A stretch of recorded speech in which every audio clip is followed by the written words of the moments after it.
Hi, this is Brian. Welcome back to another Optimize Plus One. In our last Plus One, we had fun exploring the origin story of WD-40. As you may recall, our super lubricant was named after the number of attempts it took for its creator to figure out a viable concoction to prevent corrosion. In fact, as we discussed, according to WD-40 company lore, WD-40 literally stands for Water Displacement 40th Formula. That's the name straight out of the lab book used by the chemist who developed the product back in 1953. Now, I was thinking about that line on the trail this morning. I could actually see our chemist friend in his lab dutifully going through experiment after experiment after experiment times 40 in search of a formula that worked. In my mind's eye, he's wearing a lab coat.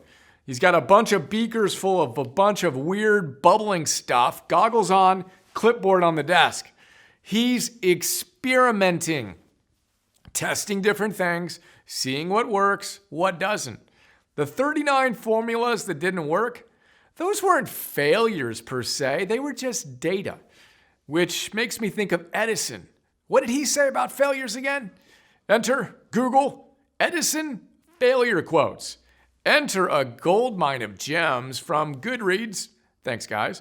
First, the gem I was looking for in the context of figuring out the light bulb, Edison is said to have said, quote, "I have not failed. I've just found 10,000 ways that won't work." And while we're all hanging out, how about a few more wisdom gems from Edison?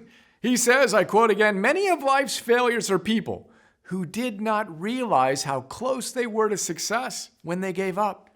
And he says we often miss opportunity because it's dressed in overalls and looks like work. I love that one. And this one, genius is 1% inspiration and 99% perspiration. Plus, he says, when you have exhausted all possibilities, remember this, you haven't. And he says, our greatest weakness lies in giving up. The most certain way to succeed is always to try just one more time. That's today's Plus One. Let's put on our lab coats and go run some more experiments. Run enough, and the truth of this final Edisonian wisdom gem may come to fruition. He tells us, if we all did the things we are really capable of doing, we would literally astound ourselves.